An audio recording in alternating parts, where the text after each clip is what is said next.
The downtown of Naugatuck, Connecticut is in the middle of an impressive investment into its infrastructure. From transportation safety to streetscape work to a new transit-oriented development, there are so many projects happening at once, and I knew I had to check them out. Let's start on Church Street, the most recently completed project. This is the main commercial street in downtown with shops, restaurants, and businesses in a mix of both historic and newer buildings. What used to be a two-way street with relatively narrow sidewalks and aging infrastructure has now been completely reconstructed from the surface down to the underground utilities into a new one-way street with expanded sidewalks made out of brick pavers. Walking along Church Street truly feels like a pedestrian-first experience. Parking is still provided on both sides of the street.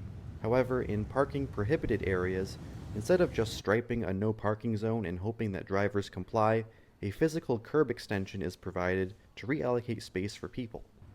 Some of these wider sidewalk areas have seating, bike racks, trees, trash cans, or a shorter and more visible crosswalk, a practice called daylighting. At the intersection of Church Street and Maple Street, a new brick paver raised intersection was constructed.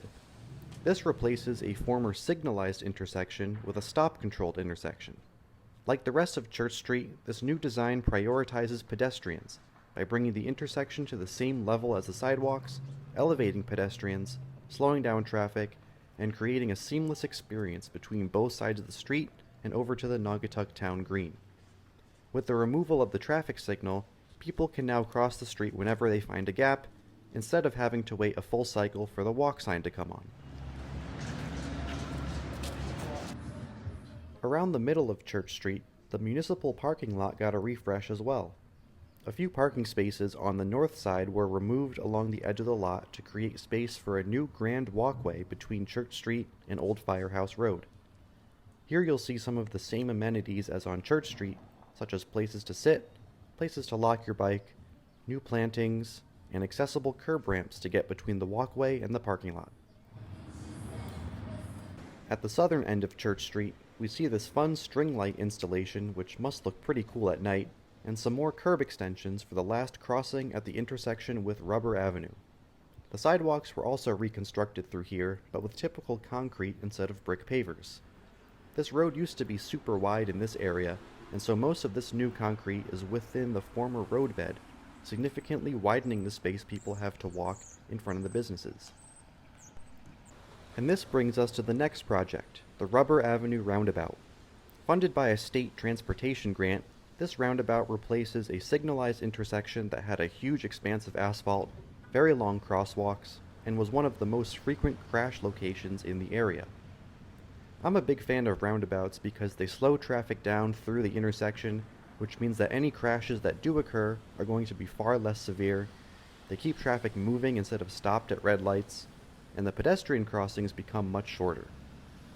Roundabouts have what are called splitter islands on each approach, which separate the two directions of traffic, but also provide a median for pedestrians, which means you can focus on crossing one direction of traffic at a time instead of trying to find a gap in both directions at once.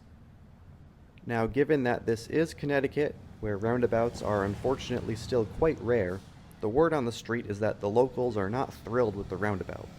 Anything that's not a typical four-way intersection, or the presence of a yield sign, tends to evoke a certain reaction in Connecticut drivers, but I did stand and watch the roundabout operate for a little while, and it actually looked really good for a new installation. A few people stopped while they were in the circle, a few people got honked at, but speeds were safe and no one crashed into each other. I even watched an 18-wheeler make a full left turn around the circle, utilizing the brick truck apron outside the center island as designed, with no issues at all. Let's head back to Church Street and take a quick coffee break and talk about money. Obviously, there's a lot of work going on, and that costs a lot of money. The Church Street reconstruction was funded by the American Rescue Plan Act, which is a one-time payment, and the roundabout was funded by the state DOT. And now Naugatuck will have to fund the maintenance and upkeep of their revitalized downtown. But they know that these improvements are making downtown a lot more valuable and appealing to businesses. So they've included downtown and some of the surrounding streets into a new tax increment financing district. What this means is that as property values rise in the district, instead of taking the increased property tax and sending it all into the general fund, the increment in taxes above the baseline they're at now is put directly back into the district itself. This can fund things such as maintenance and beautification, but it can also pay back any bonds that were taken out to build projects that made the district appealing in the first place.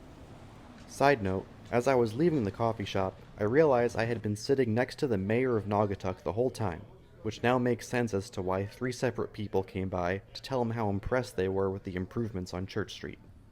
Now I want to return to the walkway between Church Street and Old Firehouse Road.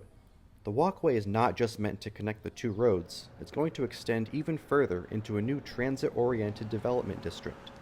As you can see, the intersection of the walkway and Old Firehouse Road is being set up to have a new raised intersection when it's all done, connecting to this new street taking shape across the road.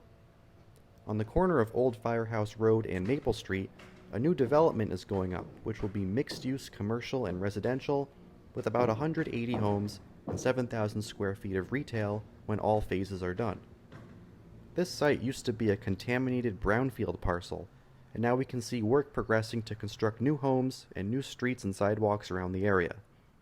There is the new street across from the walkway to Church Street to create a prominent pedestrian corridor, and a new street extending Rubber Avenue and connecting it to Water Street, which will run along the railroad up to Maple Street. You might be wondering, I keep mentioning transit-oriented development, but where's the transit? The train station is a full quarter-mile away from this site. Well, that's not the train station. That used to be the train station, but now it's a restaurant. This is the train station. Let's just admire it for a minute. Obviously, this station needs help, and with all of the improvements happening around the Church Street area of downtown, that's where the center of activity is. So the state DOT is relocating and constructing a brand new train station on the redevelopment parcel and directly in line with the walkway to Church Street. This is really exciting, and just one part of other station reconstructions along the Waterbury line. The new station will have a 350-foot-long, high-level, accessible platform, an elevator, real-time arrival displays, a new parking lot with EV charging, a proper waiting room, and covered bike parking.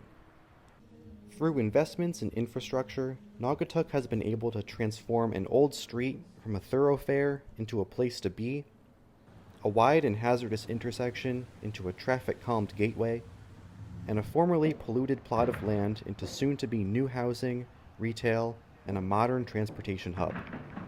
If you live in the area and want to walk to a downtown destination, it's now much more pleasant and safe. If you want to drive in from another town, you've got your choice of new parking spots. And if you want to ride the train, you'll soon be dropped off right at the front door of downtown.